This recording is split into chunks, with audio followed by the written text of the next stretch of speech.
to have the mandatory, to continue the laws with mandatory vaccinations and all those things.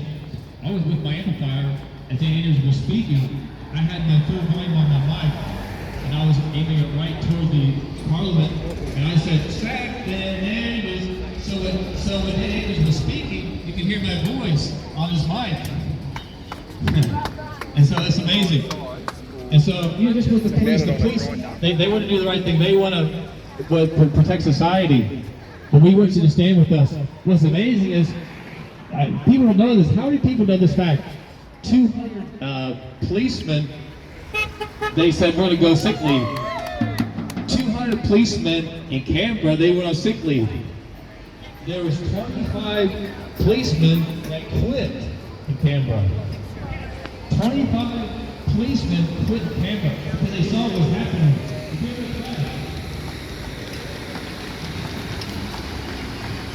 So we're not second-class citizens. We're one family, we're one group. All people that can hear us, want to join us. Like I don't know on that scooter, join us. Everybody who's over there in the background, wants to join us. We'll give you a free bus. We're one family, we're one community, we're brothers and sisters. Anybody else? Any more brave Australians will tell us what they think about the animals? Any more brave? Hey guys, I wish there's a few more Americans here. I wish there's a few more Americans to see you guys up.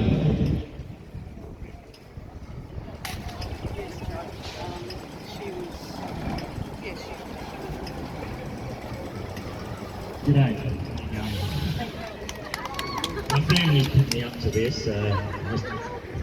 You might get the mic off me the rest of the day. But anyway, let's start with a joke. See if I can get a laugh from someone, especially the police, although they've got masks on, so I won't be able to see. There were two lab rats talking, and one lab rat said to the other, "Have you had the COVID vaccine yet?" And the lab rat said, "No, we haven't finished testing on the humans yet." Was a slight giggle. Anyway, scrolled off the screen here, this isn't good. I put together these 5 points probably 6 months ago, so they've evolved a little bit, but I know different sides can argue figures. You've got experts on both sides talking about whether the vaccine works, how bad's COVID. Everyone's got their own data. Everyone knows you can interpret data different ways. But let's go through a few points I've got here. And you probably only need the first one if you look at this rationally. Has anyone here on mainstream media, or should we call it legacy media now, has anyone seen an open debate from the experts? Anyone seen anything on, I don't know, Current Affair, the news, about an expert pro the lockdowns, pro the vaccine versus someone pro-choice, anti-vax, anti-lockdown? No. So immediately that tells me that something's up. Truth and science can stand up to questioning. That's what science is about. Lies don't stand up to truth and questioning. So that's point one.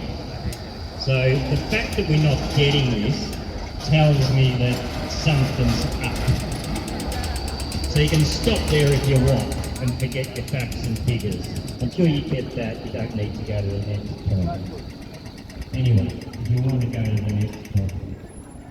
Is this a super dangerous vaccine? I want to ask you to make a comment, basically. I don't think so.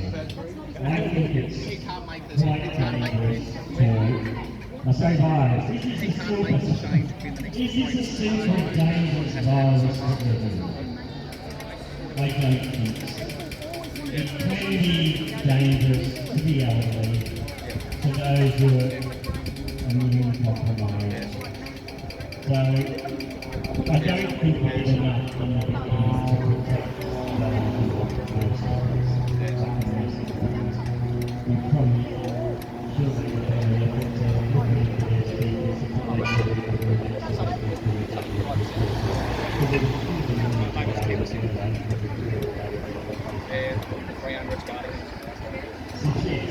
So, for the rest of us, though, as per the we could have been a lot of people could have queued and thought about the business, got some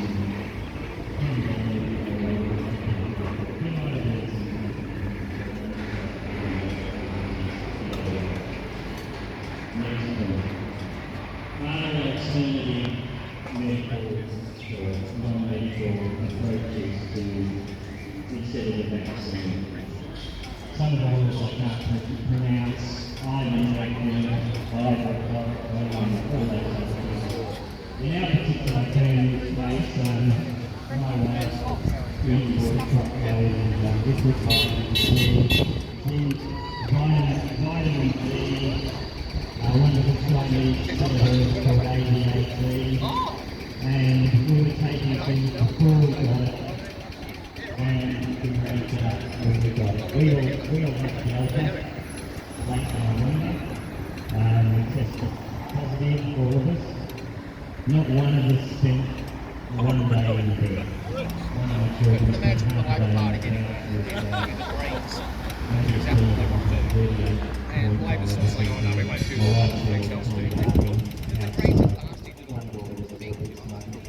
and I had a cough for about 8 years ago, we had the flu, and it totally screwed us. We were out for about 3 weeks. I would have this thing every day compared to the flu. So that's that. So we haven't done enough exploration on the alternatives. They're being shut down. So again, good evening, good morning, good afternoon. No stress. So we haven't fully explored the alternatives. And again, that's a sign that something's up. Again, some of those things got shut down and people, doctors and other people weren't able to supply them. So again, that's sus in my book. Next point. Is the vaccine safe? I don't think so.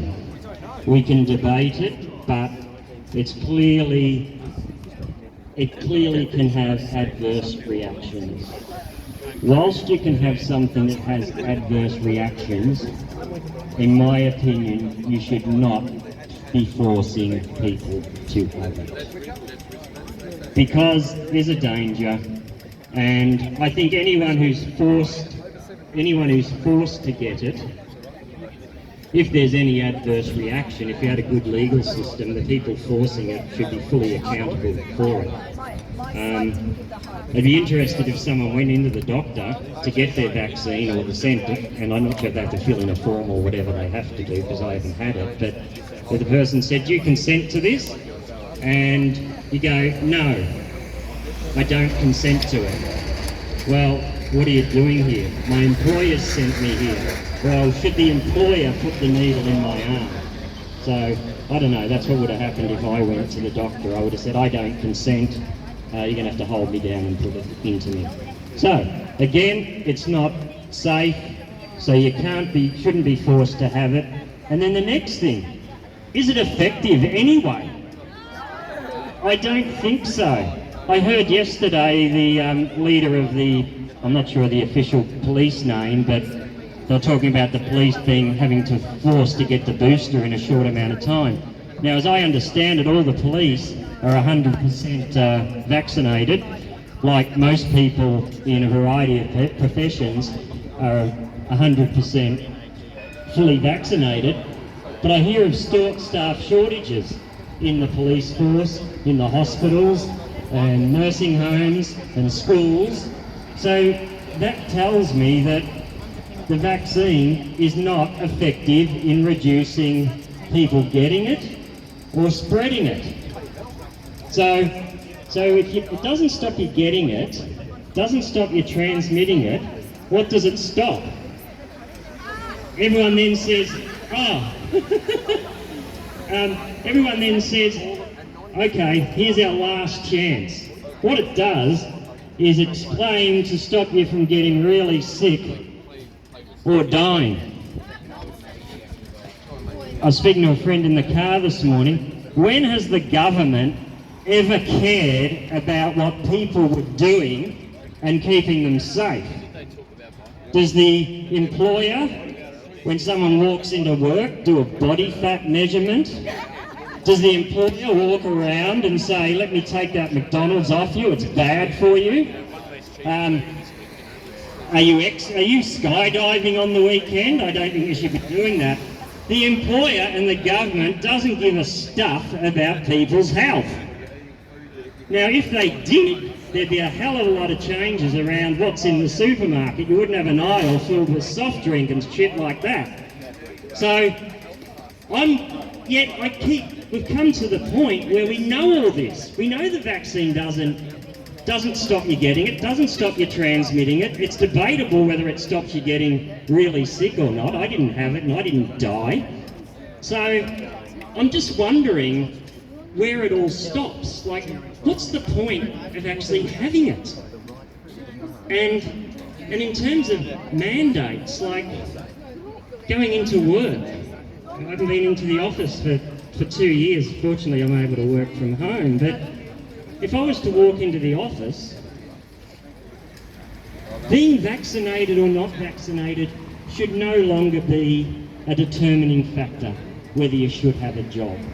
Just like if I'm 20% body fat and my colleague's got 40% body fat and my employer looks at the other guy or whatever and says, you're more likely to get sick and die, I'm sacking you.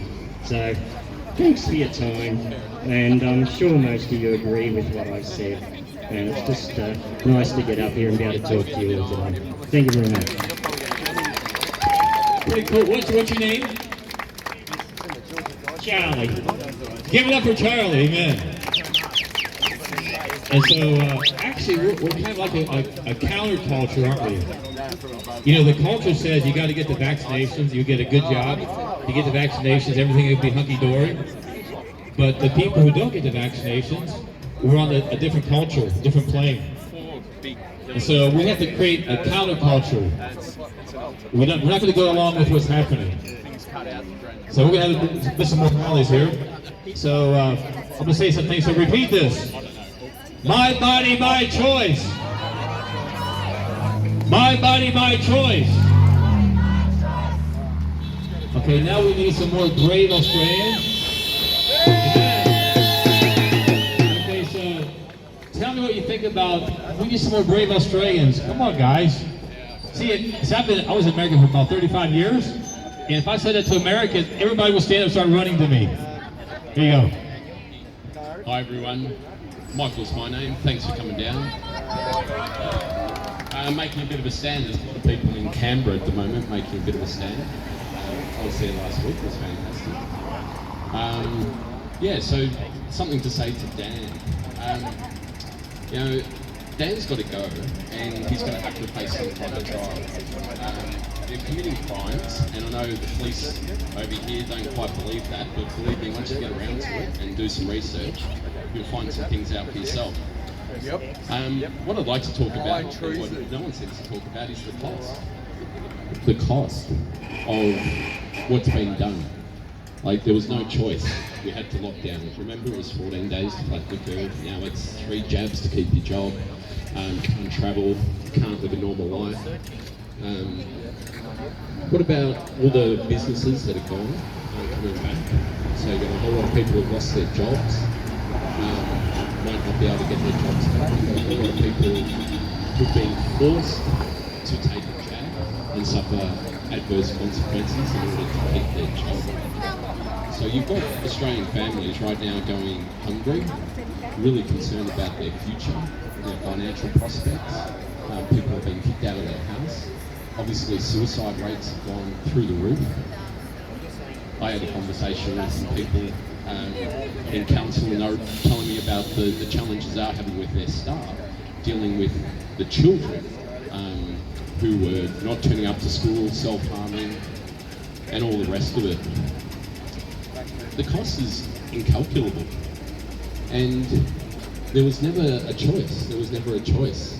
No one ever spoke about some vitamins, you know, improving your immune system. Did anyone from the government or one of these health officials, these so-called health experts, did they once talk about your immune system?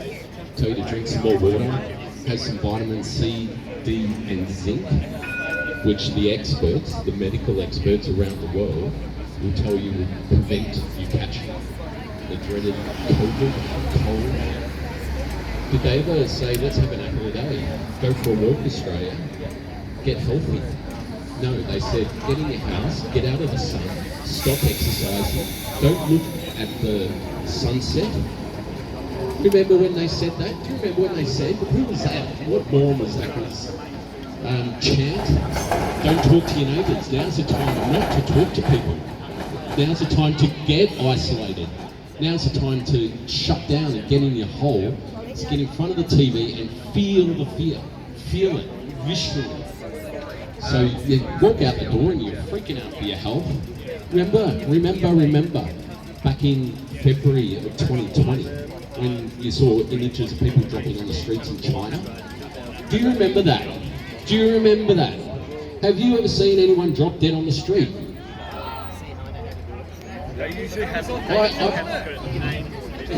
Yeah, there's plenty of imagery of people dropping from the vaccine, and no talking about that.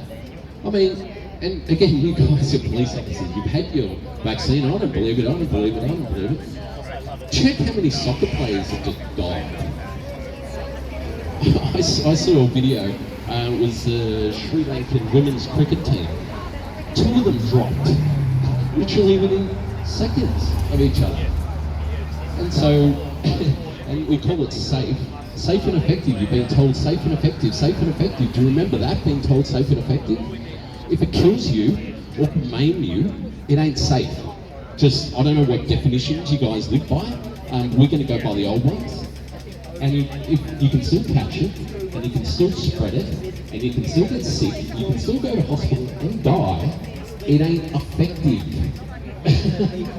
This is really, really basic. And I guess for the last point, you know, they're trying to change definitions relentlessly at the moment. And one is the definition of discrimination. Discriminating on people's medical condition or choices is as bad as all the rest of it, right? As bad as any other form of discrimination we've seen before. And it doesn't belong on Earth, doesn't belong in this country. So yeah, I think it's over. There's a lot of people in Canberra. It's not that's where they are right now. So we're going to do something about this. We have to. We are going to be discriminated against until we force them to stop, because they're not going to stop. They're following their plan, lockstep. So they're in lockstep with each other until we educate more people around what is lockstep, who is the Bilderberg Group, who is the Trilateral Commission, what is the World Economic Forum, what is the Great Reset, and how do you feel about 2030 you'll own nothing and you'll be happy. You'll own nothing and be happy. That's what these bastards are planning. So they've got their cyber polygon coming up, they've talked about, they've real gamed it. So they're going to drop the net or something like that. They've got other pandemics up their sleeve, and they're going to crash the economy and try and start a war. We have to stop this little game that's taking control of the world. So thanks everybody for turning out. Good luck to all of us. God knows we need it.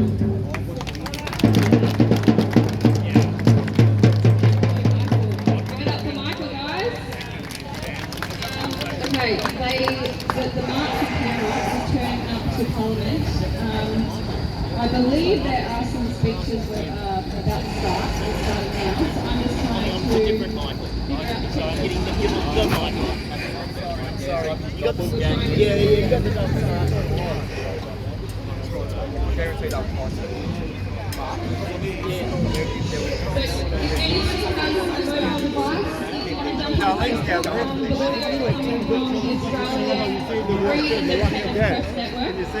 So if you wanted to jump on there and get your live feed on your phone, so you've got the visual as well. But let's have a listen.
procure some wine like too, so I can sit on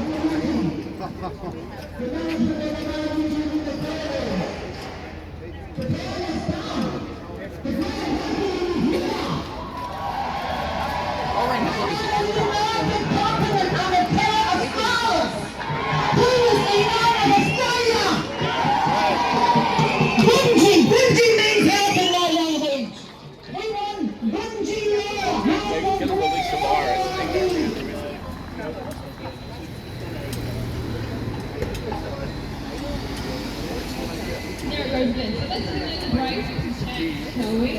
What's everyone's favourite chant? I bet I can guess it. Does it start? Yeah, you're screamers now. Let's go. We're not going to Jail Dan Andrews! Jail Dan Andrews! Jail Dan Andrews! Jail Dan Andrews! Jail Dan Andrews! Jail Dan Andrews! Jail Dan Andrews! Jail Dan Andrews! Jail Dan Andrews! Should we sack him first though? Yes, sack, then investigate in jail. Tried in jail, then. Alright, let's do hands off our kids, they are not your guinea pigs! Hands off our kids, they are not your guinea pigs! Hands off our kids! They are not your guinea pigs. Hands off our kids! They are not your guinea pigs. Hands off our kids! They are not your guinea pigs. Hands off our kids! Hands off our kids! They are not your guinea pigs. No more mandates! No more mandates! No more mandates! No more mandates! No more vax pass! No more vax pass! No more vax pass!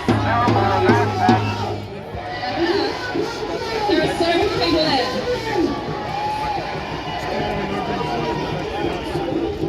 My ancestors called upon me as a spiritual calling. They asked me before there was all 369 tribal groups to start talking about sovereignty. Sovereignty for First Nations people, sovereignty for non-Indigenous people. So we all come under one. Sovereignty! Yeah!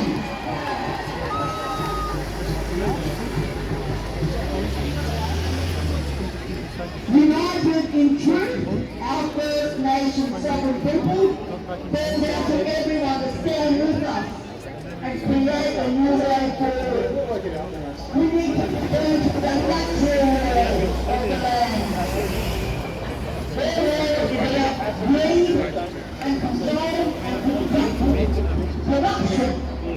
The filthy pedophiles and genocides of the corporate LA government world. We are here fighting for our freedom and human rights, to live in peace and in harmony. This is not a political game. We want everyone watching that is not even here should be going and joining us. This is all built-in peace. Come and get those 31 and There we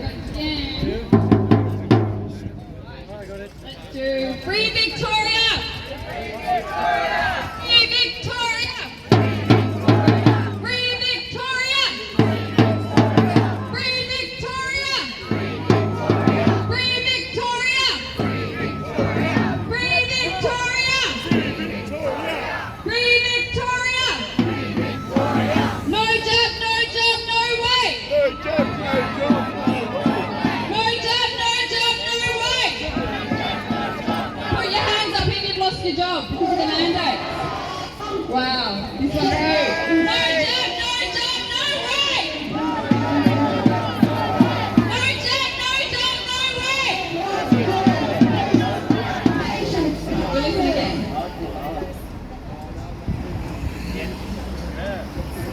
I don't know if any of you guys have got visuals on this, but it is massive, and hence why we're going to have these streaming issues. I don't really know how we can avoid that, as we all know. we're gentle and we want to control ourselves.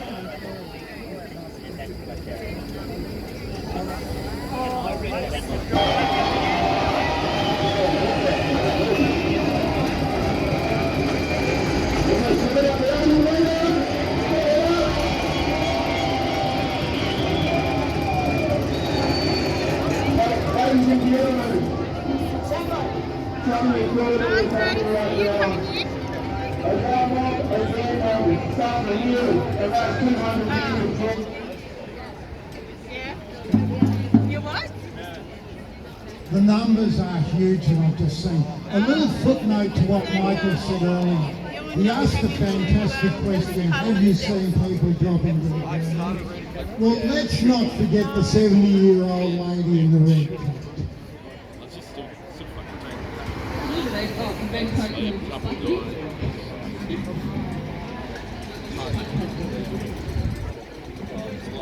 No, we haven't dropped to the ground. We've been pushed to the ground. Isn't that right? Just while there's a little break, I want to tell you guys a bit of a personal story. I don't usually like to take the mic like this, but I will tell you this personal story because it's relevant and it is a good one to tell. Both of my parents recently had COVID. I personally, me and my whole family, got COVID back in November when I think half the movement like what somebody said today, earlier, for me it had nothing on the flu. I've been way worse sick with the flu. I wasn't on any vitamins or any ivermectin or anything like that, and I managed fine. That said, I am very wary that it's not that way for everybody, so I really don't think it is something to dismiss. I have two friends actually in the movement who have lost two parents in the last couple of weeks, which has been really sad. So I think really the movement needs to focus its attention a little bit more on the treatment issue, because if the ivermectin treatment, the early intervention treatments such as ivermectin, hydroxychloroquine, if they were advertising rather than the fear campaign, if they were advertising how to look after ourselves, what signs to look for with the complications with COVID, such as low blood oxygen levels, if they sent everybody's household an oximeter rather than a PCR, a bloody rat test, if they sent oximeters home with the children to test their grandparents rather than sending them 2 to 5 bloody rat tests a week, which is useless because it's about protecting the grandparents, right? Well, we'd get a lot further and we'd save a lot more people, because both of my friends who lost their parents tragically, both in their 70s, didn't have any extreme issues, but they were in a risk group. They probably would have been saved had they got help earlier, had they been told that they needed to look out for that, had they had access to an oximeter, had they had access to early intervention treatments and the right protocol through the right advice through the right health professionals. That did not happen. So my father is almost 80 years old. He does have a very bad medical history. He's on kidney dialysis. He's actually currently in the Alfred Hospital. But he did get through, I was very proactive about getting him onto the early treatment very early. Luckily, being in the movement, I knew the right people to call who had a backlog and stash of ivermectin. So I got them on the right dose of ivermectin, high dose vitamin D, zinc, vitamin C, quercetin, the whole protocol. And I didn't waste any time. I got them on it from day one. And we were certain that had my dad got COVID a year or two ago, that without knowing the right treatments, when the research wasn't there, we were certain that we would lose him. So I personally was quite scared about that. When it came down to it, we didn't waste any time, and it could have gone very differently. The reason he's in hospital at the moment, he did kind of almost breeze through it given his medical history for the first 3 weeks of having it. There was a tiny bit of pneumonia developing on his chest, and we just didn't want to take any chances given his medical history. So he's in there on an antibiotic, and he's doing fine. He'll be out next week. But the story I wanted to tell you is about my mother, who she is in the movement. She comes to protests. She's a big freedom fighter. Some of you may know her. I'm not going to mention her name because she'll really like that. She managed to get through COVID fine. I was actually over at their house having been immune to COVID, having already had it. I've got the real immunity, the vaccine-induced immunity, whatever that is. So I was quite confident being around them. But had it 2 months ago. So I was there caring for both of them, helping my dad with dialysis, etc. Mum breezed through it relatively easy as well. She was out gardening after 7 days, like I hear a lot of parents are. Now she went to the doctor last week to just get a general checkup to make sure that she was okay after COVID. She was suffering some vertigo in the mornings, which is a post-viral thing for her, and she wanted to get a script for some medication. So she went down to her local doctor. First time she's been to the doctor in a long time. A lot of us have been quite scared to go to the doctor, and this is another consideration, is the fear that has been precipitated around the environment, particularly in our community, and anyone who is a little bit wary about what's going on with the agenda. A lot of us are scared to go to the doctor because of the discrimination, because of the fear campaign, the coercion with the vaccine. And I know that the two friends whose parents died, I know that their parents were scared to go to the doctor too. So that is another consideration. It's a vicious cycle. We have this distrust in the medical system now. So my mum was putting up a fight. I don't want to go to the doctor. My sister and I, we pushed her to go. She was worried about the discrimination because we've all heard the stories about being discriminated against, not being able to go to the doctor, being made to sit in a separate room or having to wait outside or doing a telehealth. So she gets down there, signs in and everything. The receptionist says, "Oh, are you vaccinated?" She said no. "Oh, well, you're going to have to go and sit outside of the bench." And she's like, "Oh, okay." Wasn't in the mood to put up a fight. They pass her a new mask and apparently goggles.